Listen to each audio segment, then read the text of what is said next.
Heavy, deep, and hollow baseline kicks and metal.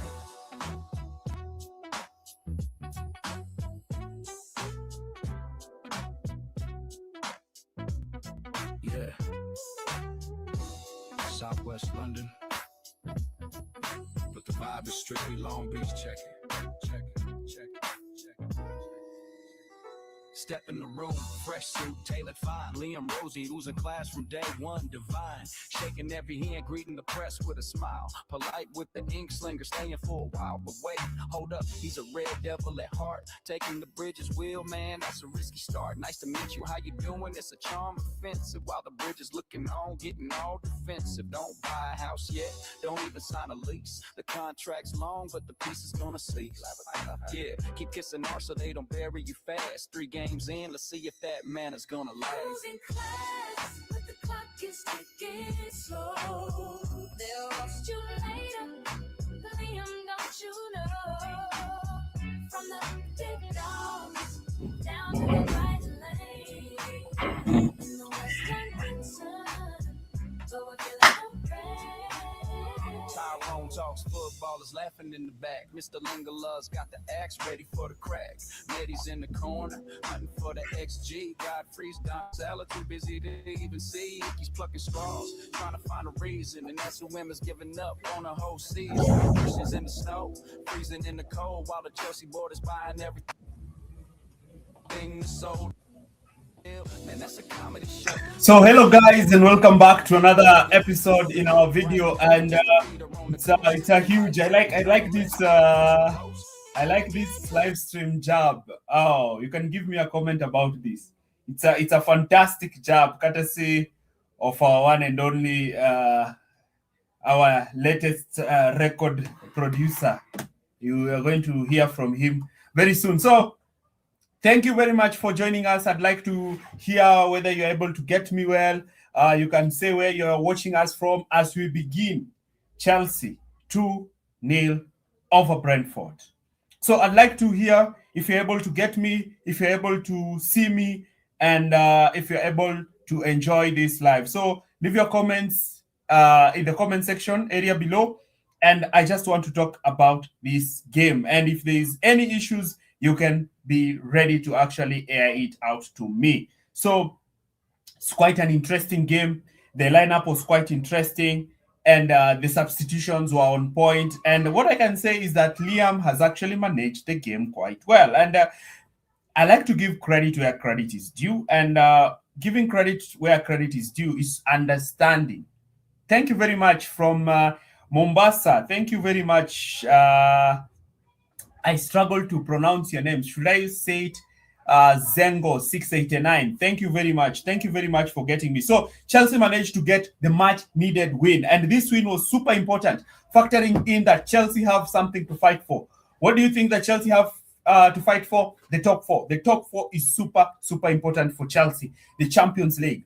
It's also a positive way. Remember the toxicity that was in before the game. Before the game, there was a lot of protests outside the bridge, a lot of dissatisfaction from the ownership, a lot of images that are depicting the ownership as incompetent. So it was really great to see that the players and the team managed to rally up and put up a mature performance. Let me first of all talk about the lineup. Sanchez again. Sanchez even managed to save Tosin's image today, because there was a point where Tosin was actually scoring an own goal, but Sanchez was able to come back and save it. Sanchez was good in claiming the crosses. Sanchez was good with his passing. Sanchez was good with his clearances. Sanchez was good in picking up the ball in the back of the net. And I really liked that from him. We move on to the centre-backs partnership. Chalobah, phenomenal. Where Tosin Adarabioyo played absolutely well. It was super crucial to have a player like Tosin in that game, in that first half, with his height, his aerial ability to be able to win aerial duels against one of the best strikers in the Premier League this season. Remember, this is a striker who has been on form. This is a striker who has scored 16 goals out of this number of games that we have played, and he managed to deal with him comfortably. I'm going to the fullbacks. Reece James, phenomenon again. showing why he's the captain, always coming onto the pitch and explaining why he is Chelsea's captain, the seniority, the composure, the leadership on the pitch, the way he's able to use his skills, use his strength, use his ability to be able to actually improve the team. I like that about the captain. I'd like to see that about the captain because let me tell you something before I introduce my panelists. The top four is up for grabs. The teams above us are inconsistent teams like us. I don't want to talk about Aston Villa. I want to talk about the fourth position, which I do think Chelsea are. And also another thing that I have to talk about is the midfield. I thought Caicedo today was quite conservative. I thought he went into tackles when he was sure that he would win those tackles. I think the way he managed the ball, the way he kept the ball, the way he managed to cover the spaces whenever Chelsea were being caught off guard, the way he was able to improve his vision and his interception was also quite impressive. And I also want to add something about the midfield. And this player I want to talk about.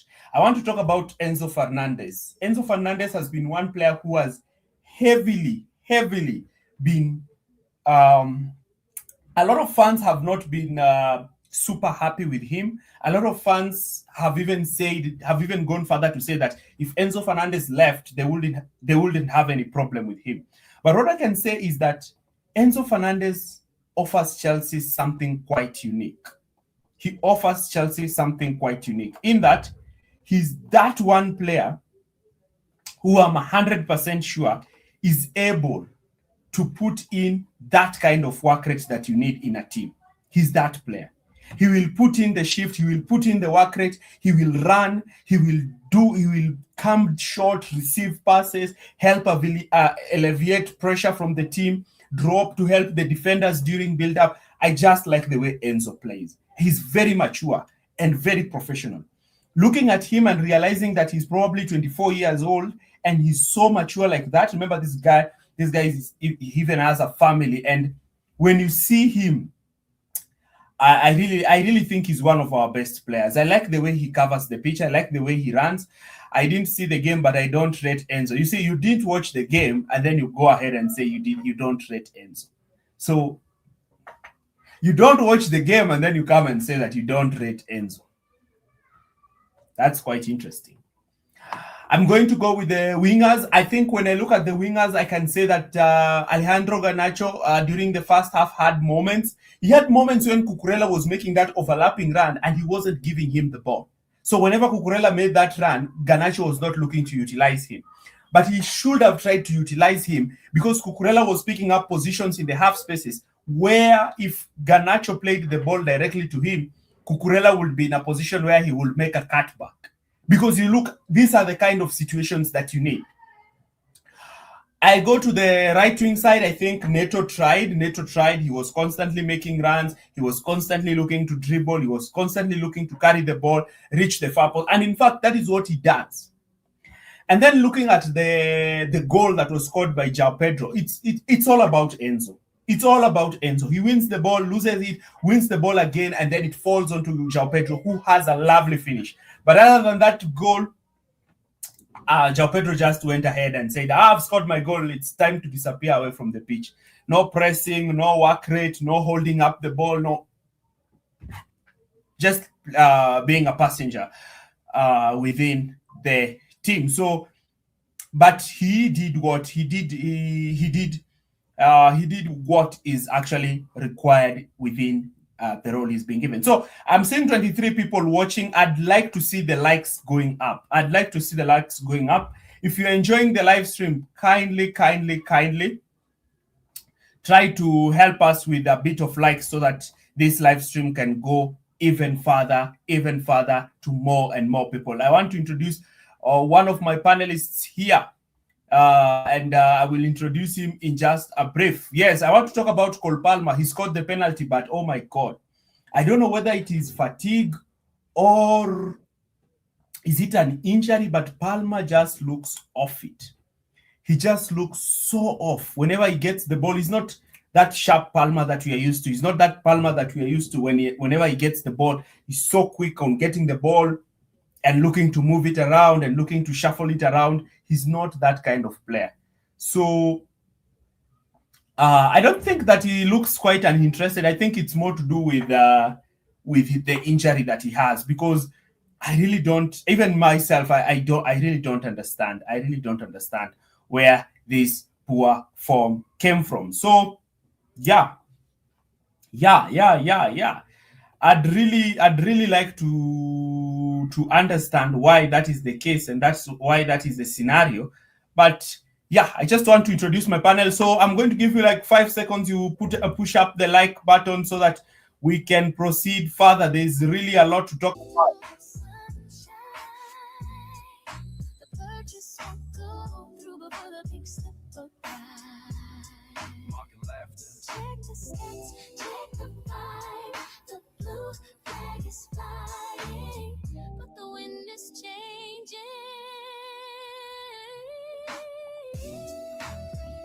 So let's try to introduce my dear friend here, Christian. Christian, how are you? And how is the game? And what's your opinion overall about the game? How are you? First of all, good evening. We spoke earlier. And, Yeah. hi to the people watching. You know, in life, they say, especially when you come in a situation, you don't automatically get respect. Okay, in life, you have to earn respect.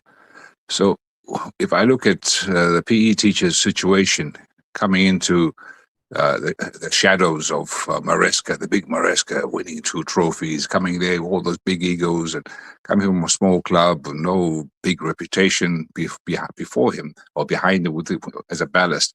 And you walk into that situation, the media is focused on you, all the cameras, all the press, and what have you. All the fans are against you. Your own home fans are against you, and you walk into that situation.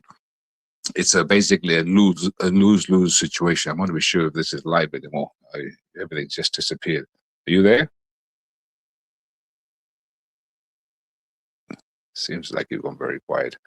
Something's wrong. Your internet has disappeared. Or are you coming back again? I don't know. But it's I'm not be sure, but I'm talking to myself. Yeah, but he's offline at the moment. But basically, he walks into a situation where it's a road to a hiding. He can only lose from that point there. Fans are against him.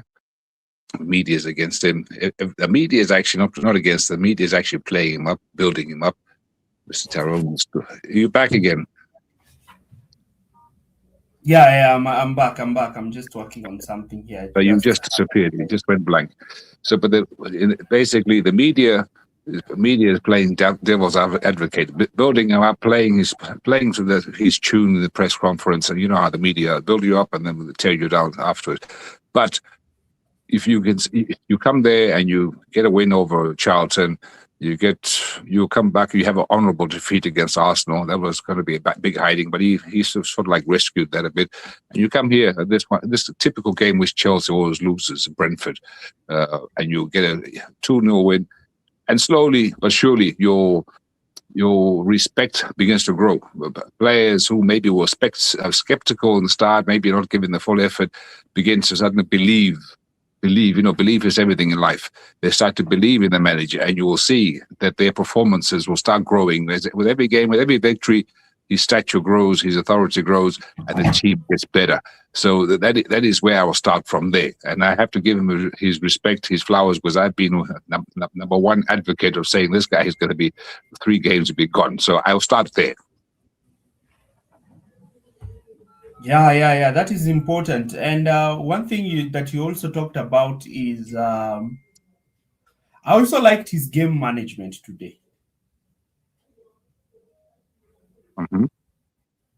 I liked his game management, because even when I look at the subs and he was like, we're already 2-0 up.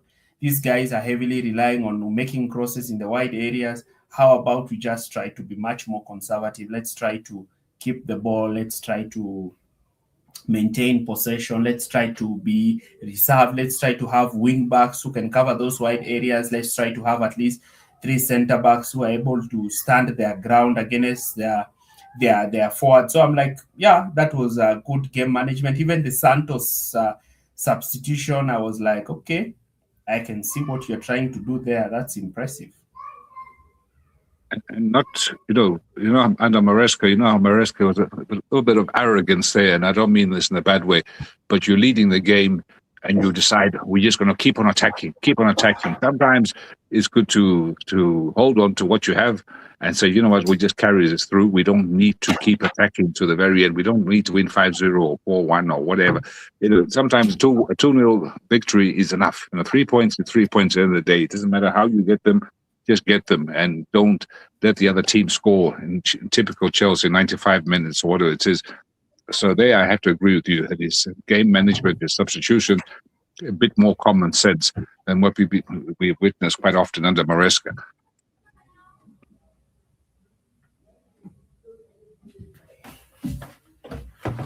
Yeah, hello. Yeah, you keep disappearing. Okay, yeah, then you're back. No, I was trying to fix my phone there. It had a very weak battery, so I was trying to fix it up. And this business with for Palmer, I don't know what's going on, but I keep repeating myself. But coming back from a serious injury, it's not easy. It takes a long time, especially. And I'm telling you, he must have had a very serious injury since his form is so poor, and he can't seem to find his feet. There's something going on there mentally with him, and there's a lot of building blocks needed. And of course, you've got to the only way you can get him better is just let him keep playing, let him be poor, let him iron out, let him somehow get this rubbish form out of his system, and slowly but surely. And you can see, even just if you saw the penalty, normally Palmer, when he takes penalty, he does not hit them with such venom. You could feel it. So you could feel the frustration in the way he hit that ball. You know that, okay, this boy is very frustrated about something. He wanted to get out of the system. And this is how he absolutely smashed that ball into the net. And I don't know if that was maybe a turning point in his game. Maybe from there on, maybe things will start going upwards now that he's, slowly, if you can score, if you're in poor form, but yet you can score the penalties, that is also a very important factor in rebuilding your mentality, trying to get back to your old form. You've got to start from somewhere. You need a spark. Any fire, it demands a spark. A fire doesn't start by itself, unless, of course, it's dry grass and the sunshine. Piece of glass is reflecting. But Palmer needs a spark, and maybe that's the one. But maybe players playing around him, the formation or his teammates, he's changed. He's missing Madueke. He's missing, who was the other guy who used to be there? He's Jackson. When you started playing with completely different players, completely different system, come back from injury, it's not easy. It takes time to figure it out and come back into that automatic. Of course he does. And Madueke. But Jackson, he misses his friends. Those were probably his good friends as well. Does he have any friends on the team there apart from Tosin? I really don't know. That's why I was talking about. I don't trust this. I don't like hearing this process thing, because when Madueke was starting to come good, they sold him. I've never understood how they managed to sell Madueke. I really didn't understand that. For that money, even I would sell him. That's crazy money Arsenal offered. Come on, I would drive him to Highbury Stadium. What do they play? The Emirates. I would drive him 50 whatever million. Come on, that is insane money for Madueke. Somebody here, your friend here, is trying to criticize Enzo that I didn't see the game, but I don't rate Enzo. You see, that is already approaching a situation with bias. Just because you don't like a player, you just come in with bias. I think that is something about statistics. It's approaching a sample with bias. True. Because you cannot say that. Yes. Yeah, but that is clickbait society. So basically, you just read the headlines, clickbait headlines. You don't actually read the article, and then the clickbait forms your opinion, but without really reading or understanding what the hell it's all about. So you don't You just get a clickbait, you just get a headlines, and that's it. And that is the society we live in, unfortunately. So I don't like him. I didn't watch the game. I don't like him. So my opinion is that he's shit, and it doesn't. My opinion won't change unless he does something dramatic, scores a triple hat trick or something. Maybe then my opinion will change. But if you don't watch the game in its entirety and see the whole picture of what he does and what he doesn't do, and compare it to the other players in the team.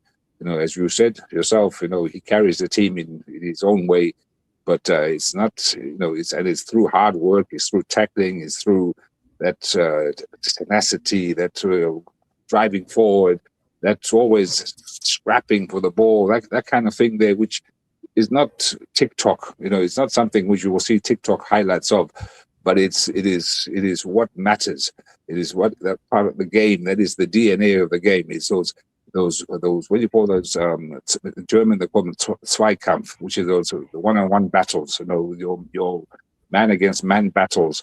You've got to win those duels there, and when you win those duels, that's what determines the game. If you don't win any duels, you don't win any tackles, you're doomed to lose. You'll just be run over. And that said, our defense, our midfield was very open today. We were like a expressway. Those Brentford United players were running straight through.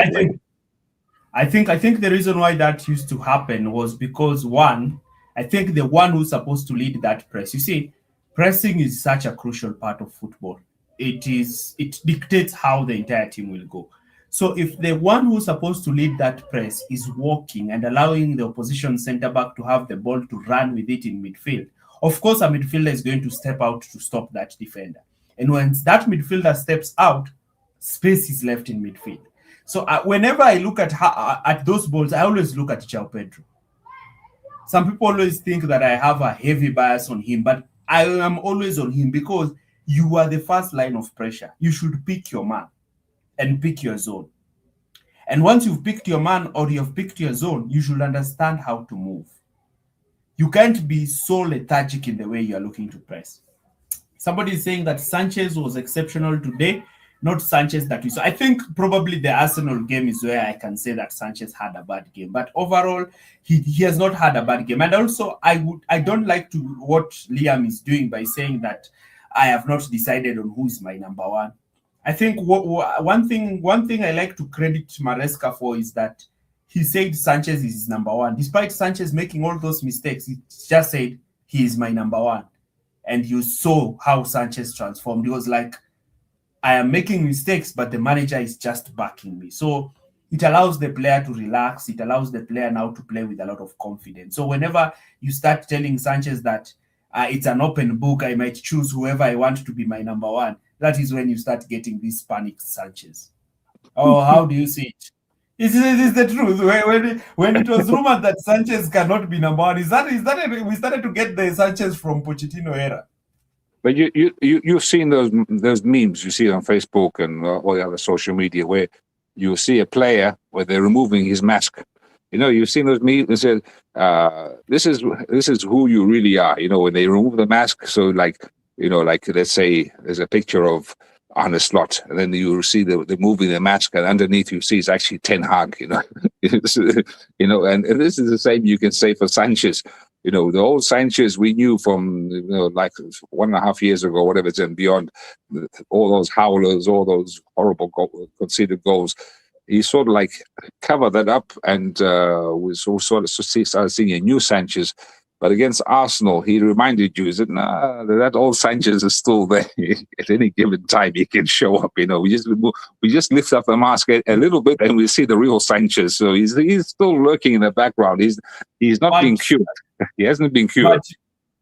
But I think he has been. He's 2025. He's been okay. Even today, he's played okay. An entire year. You see, he's been so good the entire year. I've told you that until now, he's Chelsea's player of the season. Until now, there's no Chelsea player who has played better than Sanchez this season.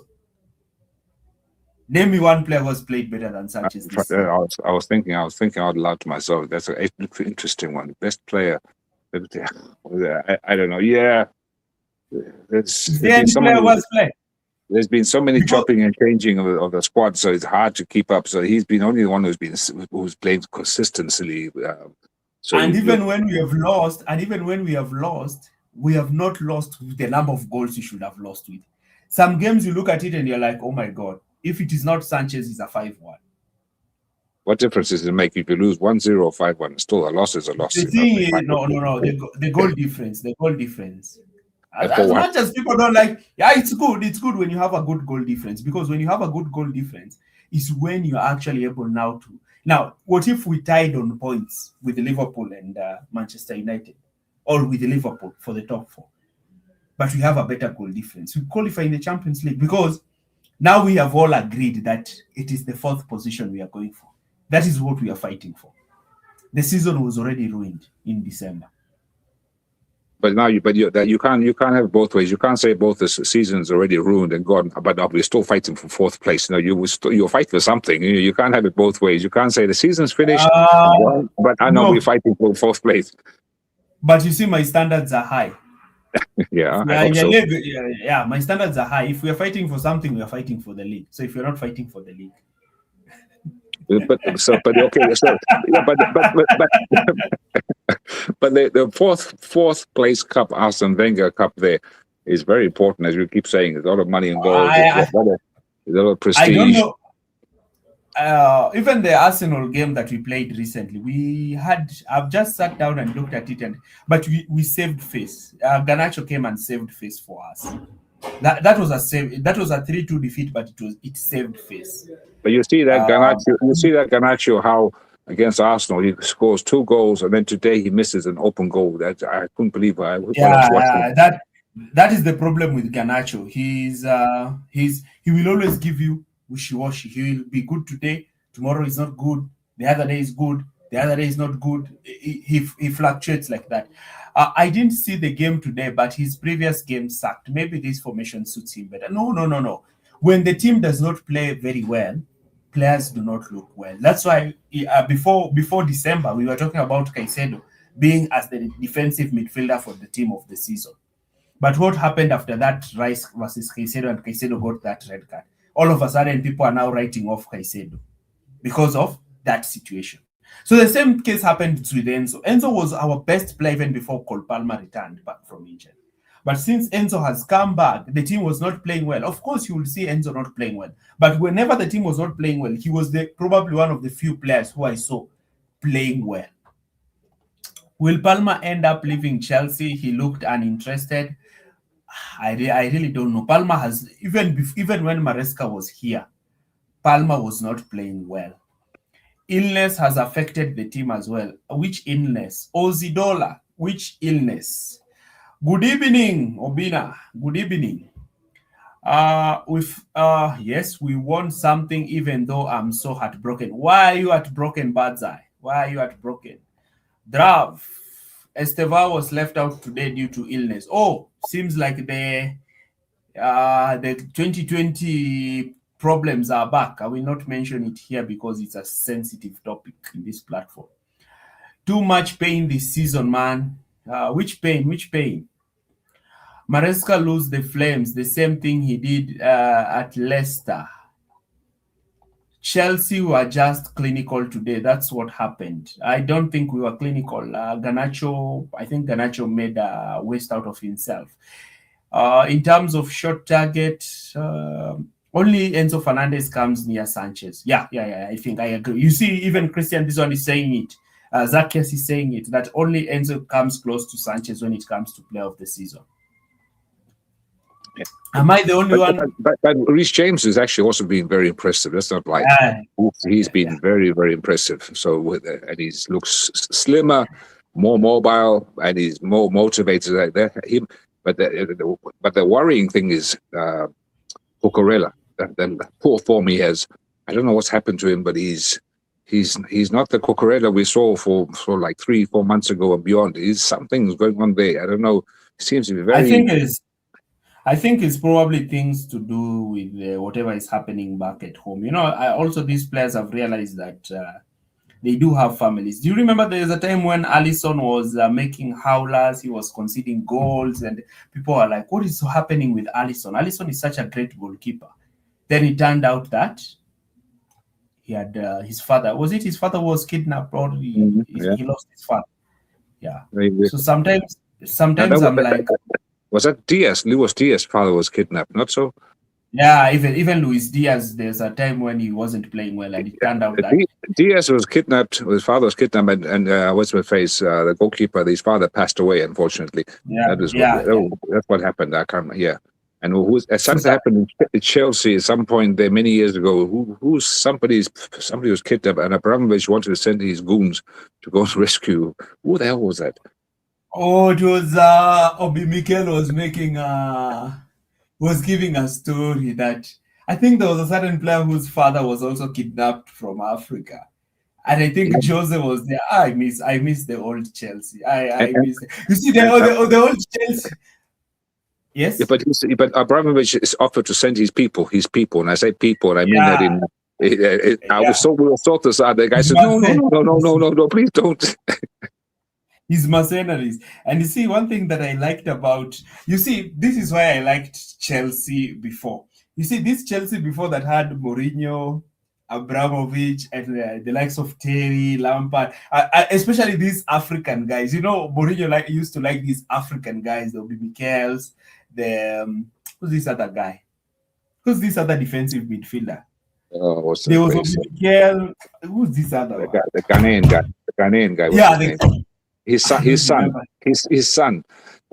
calling his son. What's his name? No, not the Ghanaian guy. There's this guy who scored a Champions League goal from quite a distance. He used to play as the holding midfielder in Mourinho's second. Leave alone that first spell where Makelele was playing. This other one, what was his name? Yeah, but I know. He was a short guy. He was a short guy. Exactly. I see him. Who? Is not Lasana? No. For Chelsea. Chelsea. His name is Mourinho's son. He's a Ghanaian guy. He's a small guy. Yeah, he's Mourinho's son. He was in N'Golo Kante before N'Golo Kante arrived. Who? Michael Essien. Essien. Yes. Yeah! Yes. One of my favorite players of all times. I love that guy. Yeah. So I was talking about these players, and they were so close with Roman to a point where I think there was a time when John Terry were going to Russia. I think what happened, and then Roman was like, I think they delayed or something, or they were not allowed to land, and Roman made a call, and I just used to love that Chelsea. They were so close, like imagine they used to talk with the owner. Oh my God. It was like Real Madrid, the players with Florentino. If they don't like a coach, Roman, man, this guy does not know how to coach. And in the same breath, where every time the Roman helicopter landed in the pitch, you knew that somebody was getting fired. And they used to laugh about it. They said, hey, the helicopter's landed, our manager is getting fired. Well, let's go say goodbye to him before he's cleared his desk. Am I the only one who thinks Chelsea still lacks a tall, proper ball-playing centre-back, aerially dominant centre-back, better left winger, another number 10 to challenge Cole Palmer, and better strikers? Now, I want to talk about this. The problem with Chelsea's centre-back is that these components, our centre-backs have them, but individually. Like, for example, Fofana has the best recovery pace, but he's not good at playing with the ball at his feet. Tosin is very good aerially, but he's a bum when it comes to running and 1v1 defending. Benwa is so good playing with the ball at his feet, but you cannot rely on him to make recovery pace. So that is the problem with our centre-backs. Each centre-back is unique. This one is good at this, not good at this. This one is good at this, is not good at this. This one is good at this, is not good at this. So you need a centre-back who has all that, or who has majority of that. So the time you know that, it's better now to tell all the defenders that they have to help each other. I know the weakness of this one, so I have to fight for him when he is in this situation. This is a team, how the team is supposed to be. I think that is one way that can go. Because I've also realized that this one is so good at it. Benway is so good when it comes to playing from the back. He's so good. He's one of the best. But again, now when you put him in a situation where he's the one who's supposed now to make recovery runs, he's not fast. Fofana is so good at For defending. example, when you see Tozin in 1v1, you have to understand that I have to run and go to support him. Exactly. Exactly. But we have that defender. Actually, we do have that defender that our friend was asking about. Was Lutolo was asking, who is he? He's injured, obviously. He's been long-term injured. What's his name? The young guy. English guy. What's his name? What's the young English defender got injured at the start of the season? Colwill. I think Colwill. He's that guy. Yeah, Colwill, I think he has a bit of all. He's very good playing with the ball at his feet. He has that run. He has pace. But one thing I always find tricky with Colwill is that I don't usually trust him aerially. I find him suspect aerially. He is good, yes, but he has that. He's good. He's also good. I'm not saying that he's so poor aerially, but there is a way in which sometimes you concede a corner and then you see Colwill doing this. It's like Gusto. Gusto never want to play the ball with his head. he's just jumping, but he never touch the ball with his head. Gusto cannot defend. I'm sorry, Gusto cannot defend. He's a liability defensively. Attacking wise and midfield wise, yes, but defensively, every time you concede, if you have a look, just go have a look. You find Gusto somehow involved. He hasn't any marking, and he's just standing there, a bit like Van Dijk, putting his hands up in the air and thinking, "Who am I going to blame here?" No, look at yourself, my friend. And that is Gusto. But he was otherwise very, very good. But he suddenly, I don't know if he will get a chance with this new manager or if he's injured or what the hell's going on there. But Maresca loved him. Maresca used to praise him. Oh, you see his work off the ball and all that, blah, blah, blah. But, that is good. That is good. But when it comes to defending corners, when it comes to defending crosses, mark your man, for goodness sakes. Do your job, your defensive job, which is your primary job. Don't let these people into, this is Premier League, for goodness. You give somebody half a foot, they will smash that ball. These guys are skilled players. They practice day in, day out, shooting. And if you don't challenge their shots, those things will go in. They go in every single time, just like in practice. And Gusto, quite often, he's too far away from his man, not marking or not heading or not. And you think, really, come on, man.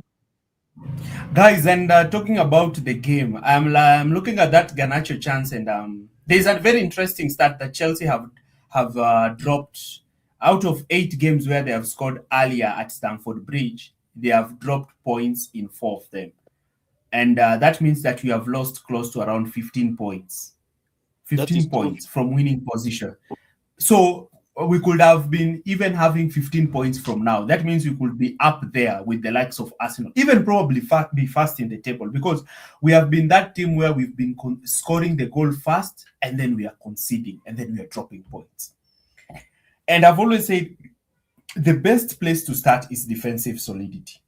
And that is one thing I liked Tuchel about, and even to some extent Mourinho, is that you've made it so difficult and so hard for the opponent to score against you. And the minute you are so sound defensively, it becomes problematic from the opponent to gain points from you, because they know immediately they score a goal against you, it's a wrap. That's how we won the Champions League. Whenever we score the goal ahead of you, you try now to score a goal. You try to score a goal now. Here's the game. You continue to score a goal. And then you have a goalkeeper like Mendy, his arms are stretching the entire post. You can't do anything. What happened to Mendy? What the fall from grace from being the top of the Champions League, whatever, to suddenly ending up in Saudi. His form. That was again they did him an injustice, forced him to play the ball out the back, destroyed his confidence, completely destroyed his goalkeeping ability. that nonsense. The goalkeeper must play out the back. Yeah, and I also think after the new ownership came, they were trying to clear out aged players, and Mendy was one of those aged players. And I've always said something here: whenever you see a good player's form drop, never just assume that it's his ability. No, sometimes if you can even hear that probably people are saying, "But these guys who have come in, they have a policy where they want to sign young players, and they have an intention of clearing out players above the age of 25." You are Mendy. You're looking at it and you're like, okay, these guys want to get rid of me. Because it is true. That is what happened. As Pilqueta went that season, Alonso went that season, Mendy went that season, Rudiger went. That is what happened. Would you take Rudiger back if Madrid sold him? No. No. I don't think I might want him back for the experience, but these guys are never going to bring him back. Let's give Liam time. I watched Strasbourg play PSG. He dominated. They ended in a draw. It's the day I knew he's good at playing attractive football. You see, what you're trying to tell us is what we do. Okay, not we. That is what I don't want to listen to. But you have your opinion, which I respect. But honestly, me, I'm not buying the project thing. I'm not buying the project narrative because I don't know if we have any project. Because there's no project. Us, we want to win trophies here. Yeah, that's what we want. We want the FA Cup and the Carabao Cup. That's what we want. I want. Yes, Isaac. I like Isaac because Isaac is always punching above the weight. Yeah. I want Champions League. So you want the Champions League. Games, so I will not complain about the content of the game, that we didn't play well, so and so. It was important to get the 3 points. For now, this manager came at the middle of the season, and I cannot say that he's good or bad. Let's give him at least 6 games and we can judge him. But the most important today was the 3 points, and we got it. Imagine if we lost this game, it could be chaotic at the table. So the priority today was to win, and we won. I like that. I like that with finality. It's all about winning. It's all about. I saw Liverpool have dropped points. Wow, Liverpool have dropped points, by the way. Yeah, I saw they dropped. Yeah, it's 1-1. They have dropped points, and we are 2 points behind. You see, that's why I said it was important. And we also took points from our challenger, Brentford. It was Brentford who was above us, and we took points away from them. So to me, it looks okay. It looks okay. Though we need to separate ourselves from this bunch. There's a bunch behind us here: Brentford, Sunderland, and Newcastle. So we need to wrap up that. I also expect Manchester United at some point to drop points. They are the team that will beat Manchester City and then lose the next game. So I'm not so scared about them. But top 4 is achievable. Top 4 is achievable. When I look at it, I'm like, it is achievable. It is achievable. I think if we manage to probably win, the next game, we immediately back into the top 4. And you have to win against Crystal Palace. We have to win our next 2 games. I think Manchester United, from what I've seen today, they look better than Liverpool. I think Liverpool is going to drop points, and I don't know if they can finish in top 4. I'm not sure. But from what I've seen from Manchester United, because this new coach have changed, they are not playing with back 3, they are playing with back 4. So they are playing in 4-4-2.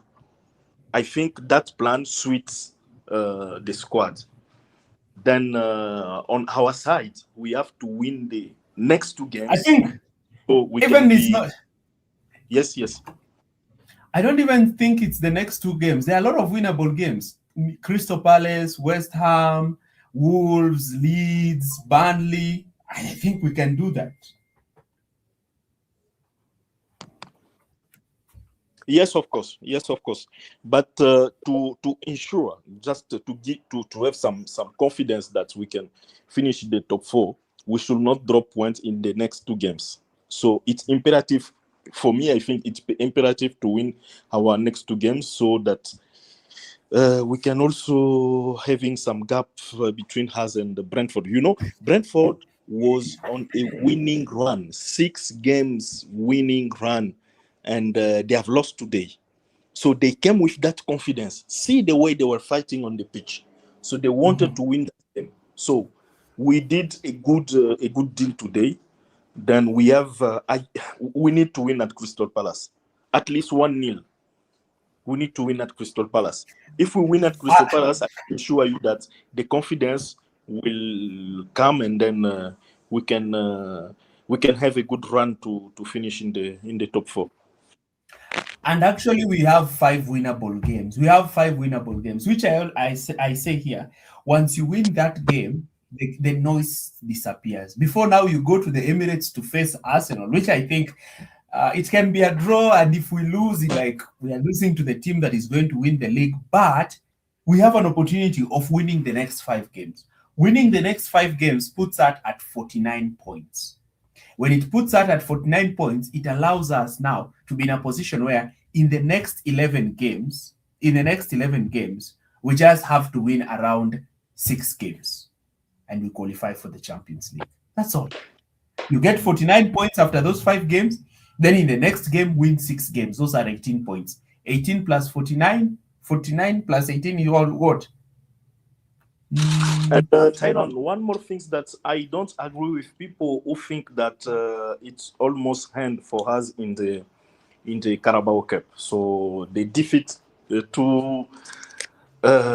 defeated by Arsenal. We lost 3-2, and people think that it finished. I think the second leg will be tough. Yeah, the second leg will be tough. I think, but it all depends on the kind of players we have. You know, that is one thing that I've seen with Chelsea. Whenever we are going to play Arsenal recently, we have always arrived with a substandard squad. So they beat us, and then we're like, oh, we have lost so many games to Arsenal. But look at all those lineups when Arsenal we've lost. We always end up with, whenever we had a strong, look at when we had our strong lineup. If Caicedo does not get that red card, we beat Arsenal at Stamford Bridge. Yes. I am 100% sure. If Caicedo doesn't get that red card, we beat them at Stamford Bridge. Even this game I saw here the other day, like, look at those 2 goals. Those are not goals that we should have conceded. We should have beaten these guys. Yes. So we should create this. Yes. I wanted to read this comment here. We should create this mentality of if Chelsea score ahead of you, it is very hard to come back again. That is what made Chelsea win the Champions League. It creates panic within our 100%. In my opinion, I've always said it is better. I see that we are so difficult to concede goals that we even have a problem scoring goals. I'd rather have a goal scoring problem than a defending problem. Because when I have a goal scoring problem, if I score that 1 goal, then I'm assured that we can win. Also, guys, how do you see this short corner set piece? I hate it. I hate it a lot. We have an opportunity to put the ball in the 6-yard space. We are busy trying short corners, and I've never seen us get anything from short corners. For me, it's always a bad idea. You see, for me, a corner, I consider corner as a semi penalty. It's an opportunity for you. If you didn't enter in the box, this is the opportunity they are giving you to enter in the box. But when you are playing those short passes, for me, it's not fair.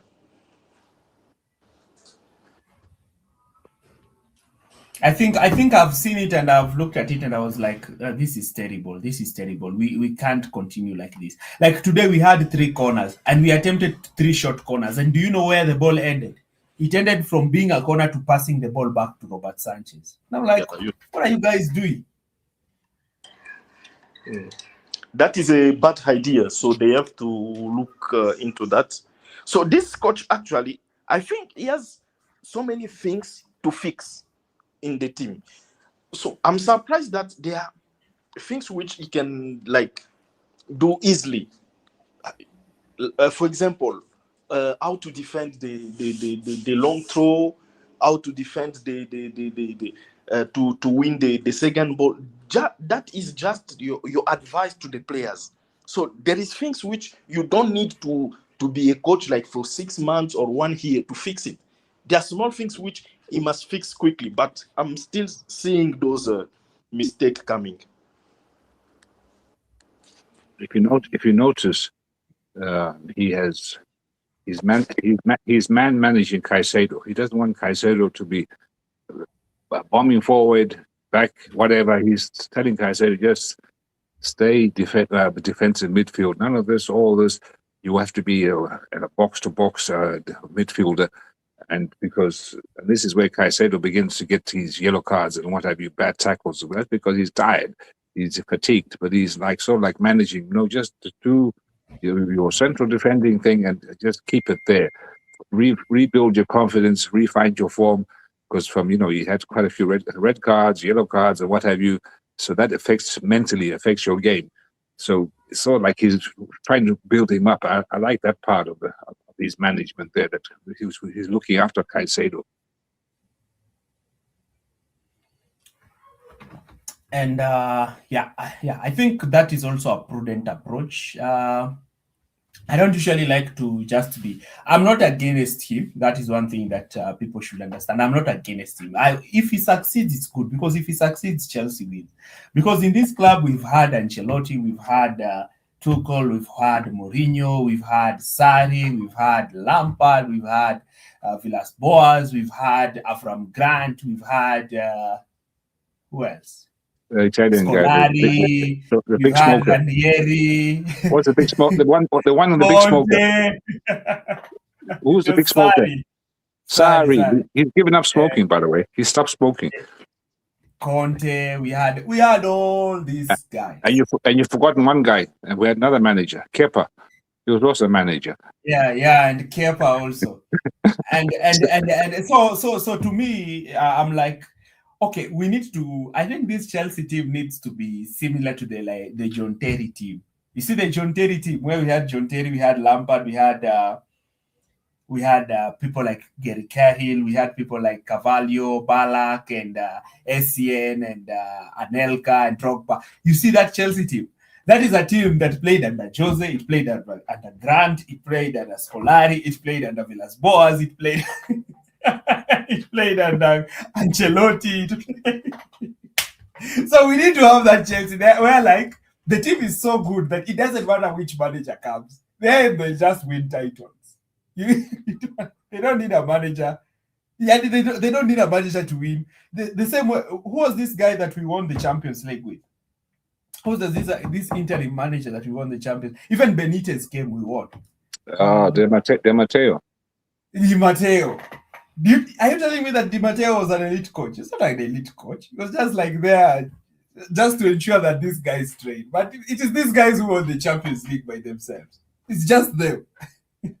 If we compare the teams, let's just say if we compare this team we have now to, let's say, the Jose team, would any of these players make that Jose team?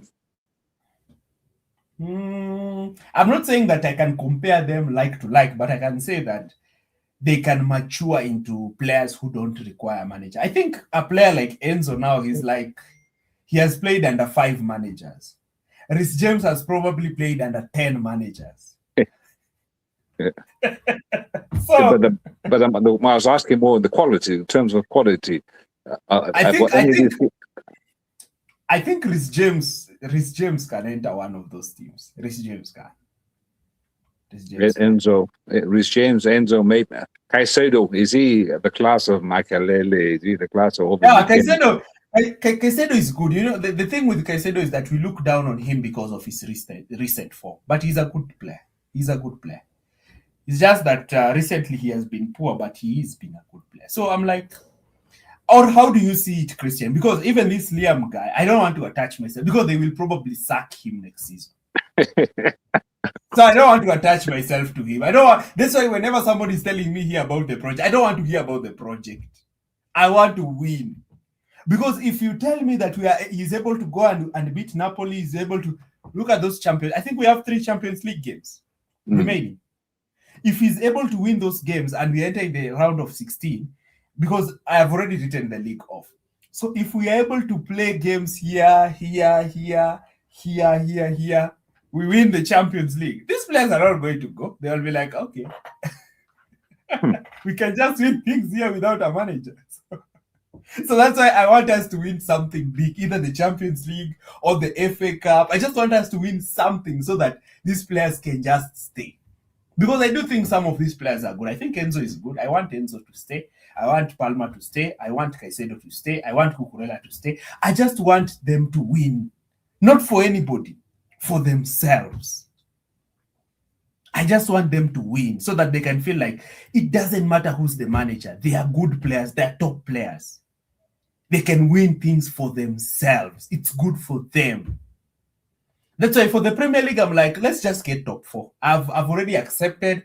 I am not getting carried away. I'm focusing on hitting the 65, the 66 points mark. If we can get 70 points, I'll be happy. But the next 5, yes, you have a Premier League. Yes, You have given up on Premier League. You cannot make. Are you having hopes? Really, Isaac? I never give up. I never give up. Oh, Isaac, you are now tied from AFTV. You are now tied from AFTV. Iron, just imagine. I'm not saying that it will come like this, but just imagine we win all our remaining games. What are you smoking? Huh? You have Come on. summed up. You're trolling. We cannot do it. We cannot. Can we do it? Okay. Okay. Let me ask the question: how far are we behind Arsenal on the table as currently as it stands? I think 16, 12 to 15 16 points. 16. No, 16 points. Yeah, 16 points. So that's 5 games. We'll be 5 games behind Arsenal. Arsenal is going to lose 5 games. So that's not going to happen. No. Arsenal could not lose 5 games. He could draw 5 games. Drawing is 1 point. That means I think even Chelsea have not lost many games. Chelsea have drawn many games. That is our problem. We've had many draws, and I hate draws. If you ask me if I get 5 draws or I get 3 defeats and 2 wins, I'll tell you I'd rather get 3 defeats and 2 wins. Because 2 wins will give me 6 points. 5 draws will give me 5 points. It's a bad scenario. Let me show you. So at the moment, Arsenal are 16 points ahead of us after 22 games. So 38 minus 22 is 16 games. 16 games times 3 is 48. So 48 plus 34, that is 82 points. And I still think that the winner of the league is going to have 85 plus points. Yeah, the numbers. Yes. Numbers speak themselves. Our first target is top 4, but I'm still have that. It's not the end of the season. I've not said the season has ended. I've said I can stop to believe when we are like in end of Feb, yes, but not now. But Isaac, let me ask you a question. Okay, let's assume that Arsenal draw 5 games, as you've said. Okay. Yes. But does it make you think that Aston Villa and Man City will also lose games? Man City lost today, so he might lose again. He might lose again another game. He lost today. Do you think that Aston Villa will end this season without losing any game this season? Aston Villa. They will lose games. They will lose games. But if they win today, if they win today, they are 12 points ahead of us. So Arsenal, yes, Arsenal can, but I don't think Arsenal are going. It's Isaac. Let it go. This is soccer. Don't like say that. Don't believe. This is football. This is football. like Anything, but I'm telling you, anything might happen. you see, Isaac, after Yeah. winning one game, you'll start talking about winning the league. No, Then no, no, after no, we no. lose one game, You see, And it's not only that we win one game. It's about there is how can I say? There is another dynamic changed. I don't say that Enzo Maresca was too bad. No, he has his weakness. He did at least something, but the new dynamic can give a new energy. That might happen. So let's go to the end of February. Then I can say, this time I see that we can't. but mathematically, more than 15 points is a wrap. If it was 12 points, I'd be like, oh, okay, 12 points. Maybe I would entertain that. But 16, if they win, which I think they are going to win. If they win, it's how many points? It's 18 points. There's no covering 18 points, Isaac. There's no covering. You said mathematically, but why do you give some points to Arsenal, which they didn't yet win? As we speak, but they have it.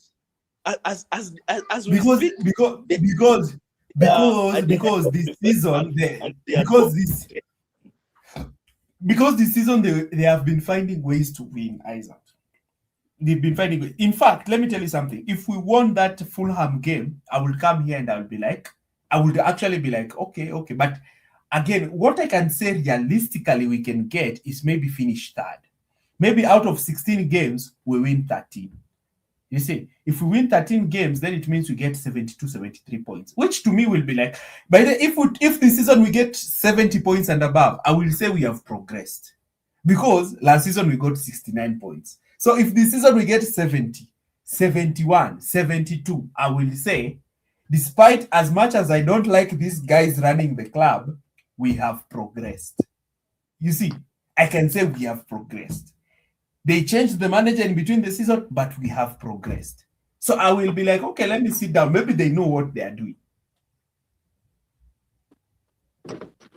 But that means we are finishing around 70, 71, 72, which I think we can do it. But you can't tell me that we will go and beat Aston Villa. We beat Arsenal at the Emirates. We'll go to Anfield and beat Liverpool. We still have to play Manchester United, who are usually very difficult for us to beat. We have to beat Manchester City again. We have to beat Newcastle. There are so many tough games. And we have 2 red cards in those games. I don't have lost all the confidence. No, I've not lost the confidence. That's why I said I can believe in the Champions League. If you tell me about the Champions League, I can dream. If you tell me that we can win the Champions League, now that one now we can start talking. That one I can say we can do it. When you are saying that we cannot go at Emirates and win, so this is a you are speaking like someone who is. But let me ask you a question, Isaac. Would you be surprised if we went to the Emirates and lost to Arsenal? You wouldn't be surprised. You'd be like, you wouldn't be surprised. True. Serious? No. Okay. No. If we went to Emirates and beat Arsenal comfortably, you'd be surprised. You see, it is news. It is not news when a dog bites a man, but it is news when a man bites a dog. No. You are going further. It's still a football game. We can win them at Emirates. Why not? But I've said yes, we can. Example, it's like impossible. It's impossible for a man to eat a dog. I've not said it is impossible. I'm saying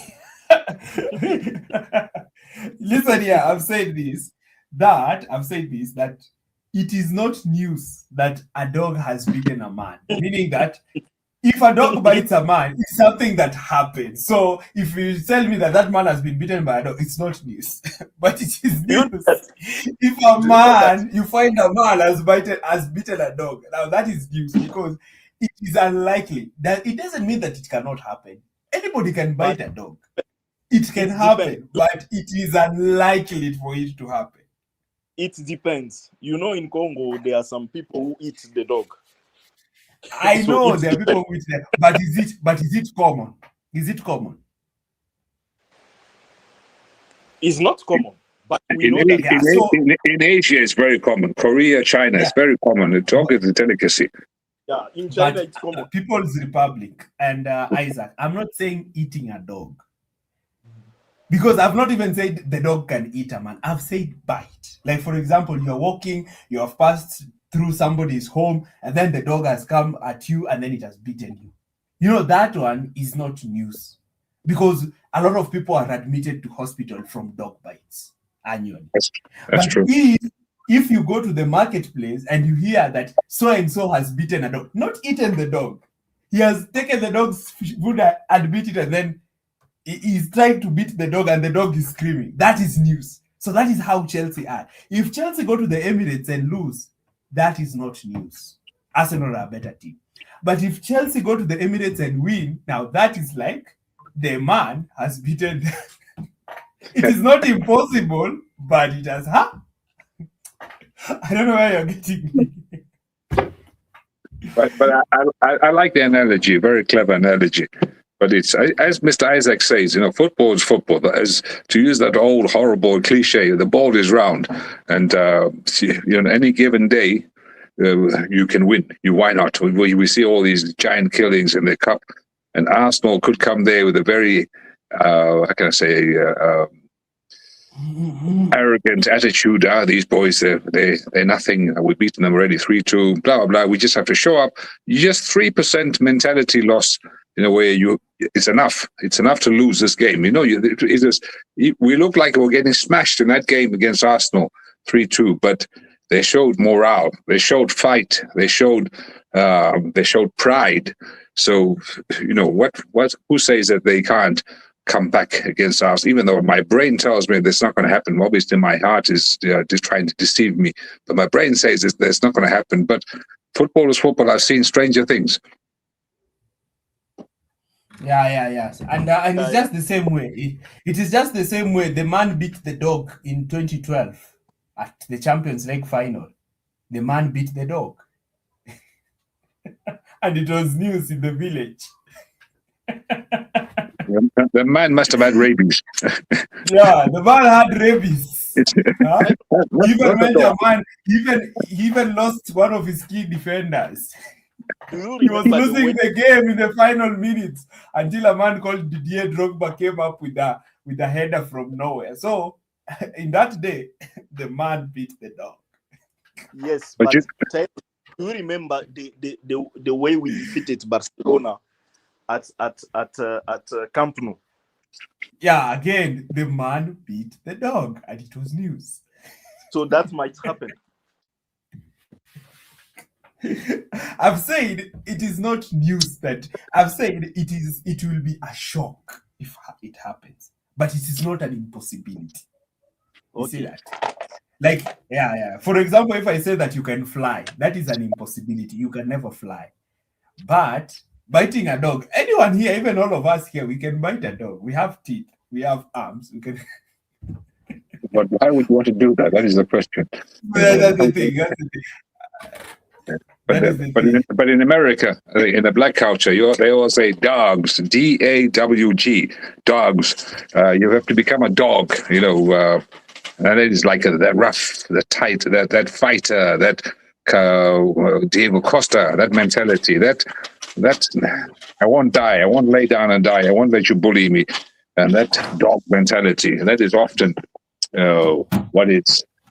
When a game is balanced, you need that dog, that player who's going to fight tooth and nail. That player is going to just find that little bit of extra to tip the balance of the game.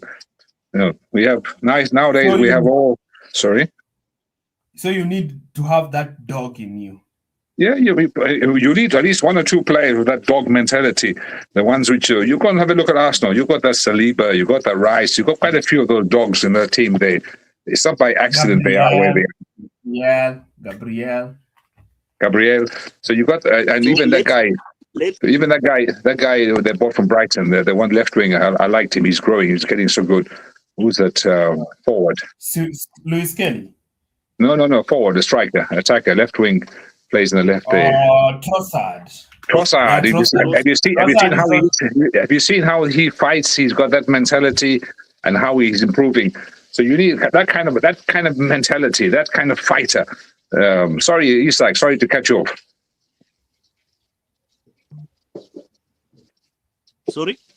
Sorry to cut you off. You were about to say something. No. I said he's from Brighton. Brighton, yes. Another one from Brighton or Chelsea. We become Brighton. And by the way, just speaking of future, I think Brighton and maybe and especially Crystal Palace are going to fall off a cliff next season. Yeah, both of them have been sitting on borrowed time, especially Brighton. They have been getting away with it a lot. Crystal Palace losing 2 key players plus a manager. Whoa. Yeah. And when I look at it, is Crystal Palace are going to fall off. In fact, let me say this: we need to go there and win. I've said we have 5 winnable matches. In fact, we had 6 winnable matches. The Fulham match was winnable. We played well. We should have won that game. This game was winnable. We should have won this. In fact, the Fulham game, if we didn't get that red card, we were beating them. Honestly speaking, if Cucurella doesn't make that silly mistake, we beat Fulham comfortably. It would have been comfortable. 2-0 or 3-0. We would have won that game. And then we will come win this game. So now we will be sitting at 37 points. So we'll be comfortably in the top 4. In fact, now we will be 6 points behind Manchester City. And if we are 6 points behind Manchester City, now I will entertain whatever Isaac is saying. Now I'll be like, okay. Yes. Now you see what you said. I will entertain. It might happen in the next match day. But let us try and win 5 games. Let can lose, and then we win, and then we'll be 6 points. 6 points what? Let's try. Let us first of all try to win our games. One thing I like about Premier League is that if you win 5 games in a row, you'll either be 3rd or 2nd. That's how the Premier League goes. So if Chelsea go ahead and win 5 games, I know out of those 5 games, Manchester City might lose 1 and draw 1. So you might find that you're even a point behind them. You see?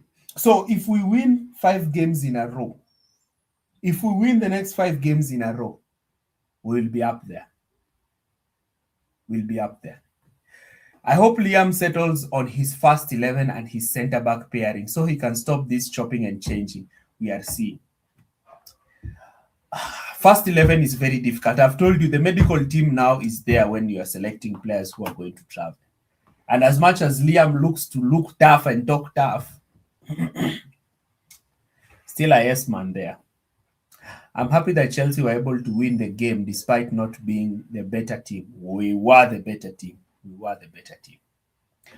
I hate short corners, especially the way we utilize them. Yeah, I don't like them. Tyrone can dream about the Champions League. Yes, I can dream about the Champions League. The Champions League, you see, doesn't need any formula. The only thing that we need to do is win those 3 games and hope that we'll be in the top 8. And even if we get to the playoff, we hope that we be. The thing about the Champions League is that whenever you reach in the knockout stages, it's a free hit. When you reach to the knockout stages, it's a free hit. That's how the Champions League works. When you reach in the knockout stages, the one who has the best defense wins it. You just have to be solid defensively. You don't have to dominate the ball. You don't have to score. No. 1-0 is enough. You move to the next game. You are right. Tyrone, by the way, you talk about defense, and I want to ask a question. How do you see this new man we want to recruit from? From which team in French? I don't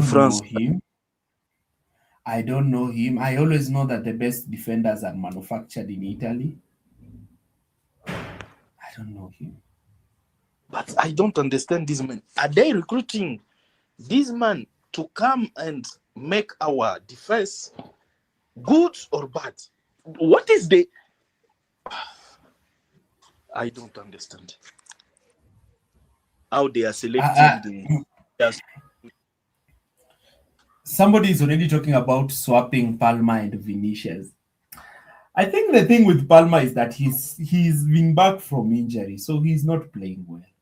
He's not playing well. I mean, I have people making a lot of noise on whether Palmer is here, Palmer is there. My friend, we lost Hazard. He's still here. There are many players who are better than Palmer. In fact, there are more than 10 or 20 players who are better than Palmer. They left Chelsea and Chelsea continued. We had Zola, we had Jokol, we had Hazard, we had Lampard, we had Drogba, we had Diego Costa.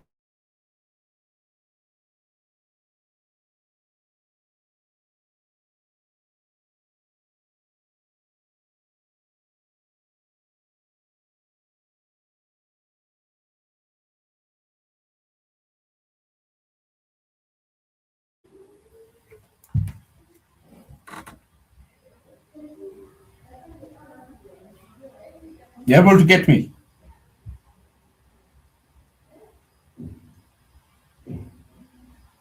Yes. Hello. I can. You able to get me? Yes. Yes. Yes. So there are people who are talking about Palmer. So that's why I'm telling you that I don't read anything huge about from Palmer, because even when Maresca went, I didn't see him posting a tribute message to him.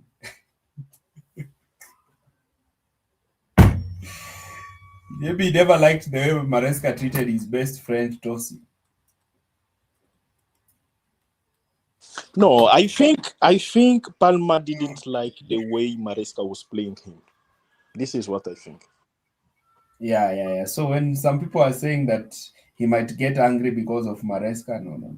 I think these players have just come to understand that when you play for Chelsea, you're bound to have many managers, because Rhys James has counted for them. Rhys James started playing for Lampard. Then after he played for Lampard, he played for Tuchel. Then he played for Tuchel. He played for that bald Pep, who was an interim manager. Then after him, he played under Porter. Then after Porter, he played under Lampard again. Then after Lampard, he played under Pochettino. Then after Pochettino, he played under Maresca. And now he's playing under Liam. Those are 8 managers. This is crazy. So whenever they are trying to complain, Rhys James can tell them. And during that time, Rhys James has won the Champions League. He's won the Super Cup. He's won the Continental Cup. He's won the Club World Cup. He has won the Conference League. So it is good. Let me tell you something. If we probably get 70 points and we win the Champions League and the FA Cup, or we win the League Cup and the FA Cup, that's a successful season. It doesn't matter who's in the dugout. That is a successful season.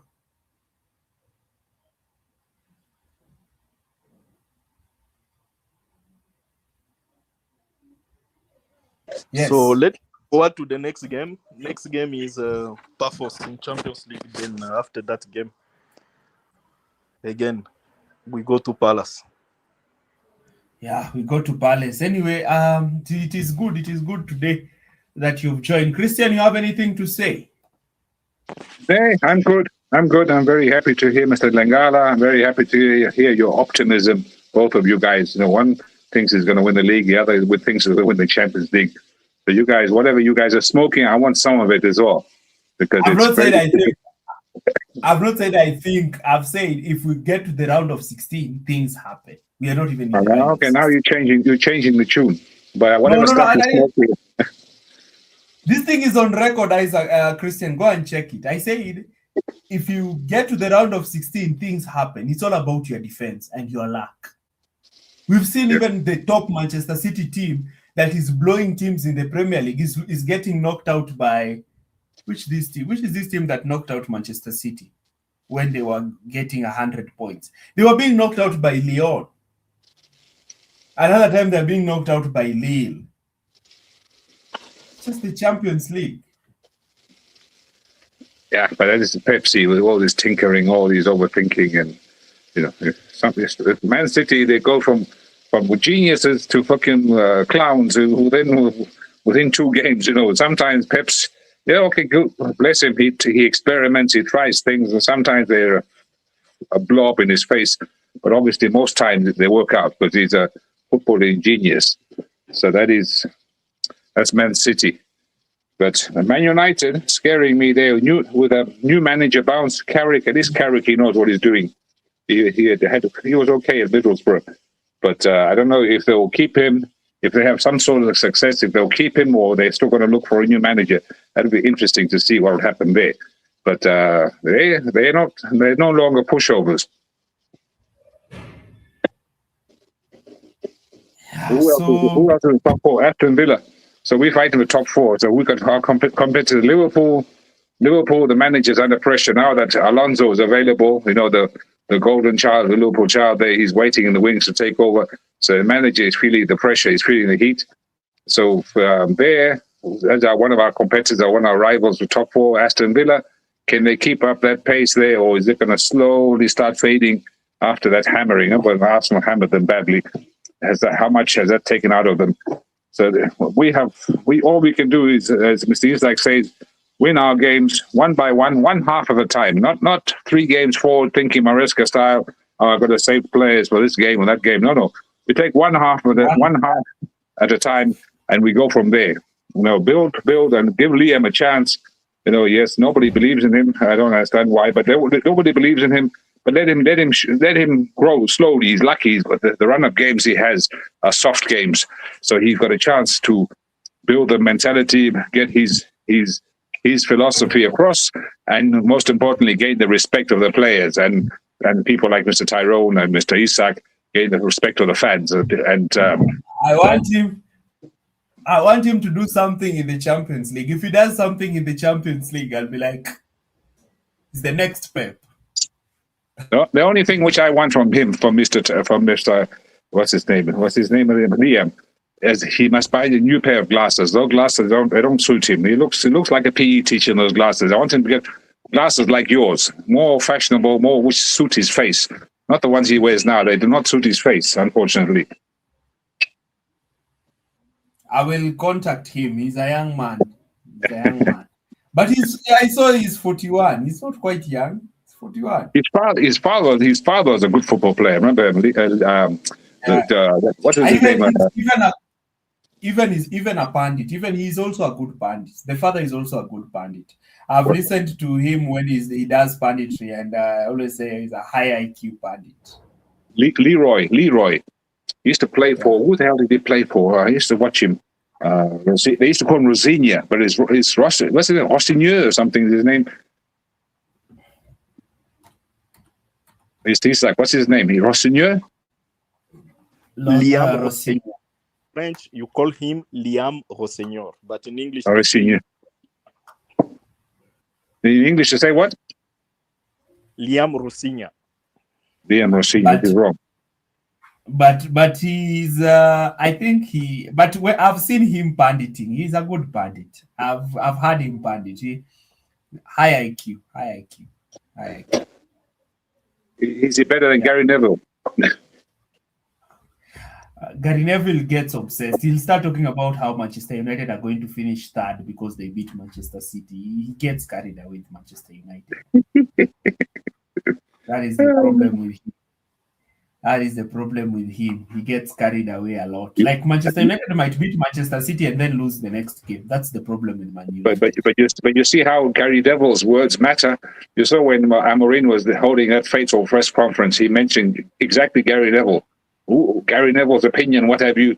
Who else? Some other managers who mentioned Gary Neville. Don't be careful with that guy there. His opinions apparently matter. In Manchester United's board, maybe they listen to him. But Gary Neville, Paul Scholes, Roy Keane. Who's the other one? Wayne Rooney. There seem to be so many Man United pundits on the TV. I don't know why, but they are producing But today it was good to see Sir Alex Ferguson happy. It was nice. Old 84-year-old happy, looking at him and like, enjoy, enjoy, enjoy. That's why you retire. It's good seeing him stand, clap, happy. I was like, that's good. But We all want he you to wished for, retire like, he just wanted Ollie at the wheel instead. He didn't even be an extreme. Then he would have had an orgasm, but he had to but make cool with the carrot. Carrick is also his player. It's good to see his players doing it. You know, sometimes when Manchester United lose a lot, I'm like, well, you're going to take this man away from us very soon. No, but I think he's given up a long time ago, and So it's good to see him happy sometimes. I like seeing him happy. He contributed a lot in football. does he still have that big watch of his? That big, he used to have that big watch, wristwatch, the Fergie time watch, or is that gone? I don't know, but he looked strong today. You know, for someone his age, wow, he's very old, 84. And I saw him stand, clap, then sit down, and then shake hands. And like, he's a strong guy. Strong guy. 84 nowadays is nothing. People in the 90s are looking strong and fit. Because life changes. I think by around 20. Okay, let me just end this. I think okay. I think by probably around 2,300 people will be living up to 120 years. Not with all the processed food and what have you. I don't think so. But you see one thing that people get wrong. People always talk about processed food affecting health. By the way, science is what has prolonged our life. I think we around 1500, 1600 human beings. There was a time before there is a time when human beings could only live for 35 years. 35 years was the lifespan of a human being. It is actually science, medicine, food, vaccinations is what has put us here. So, guys, thank you very much for joining. And just want to put this short, but it was good to hear that we are moving in with a lot of optimism. Yeah, always. Yeah. Optimism, I like that. Not me. Don't throw me under the bus. I'm a still pessimist. I just don't see what we're going to get out of the season. But I'll watch the games as a Chelsea fan. Excuse me, something stuck in my throat. And I'll watch the games, but I don't have high expectations.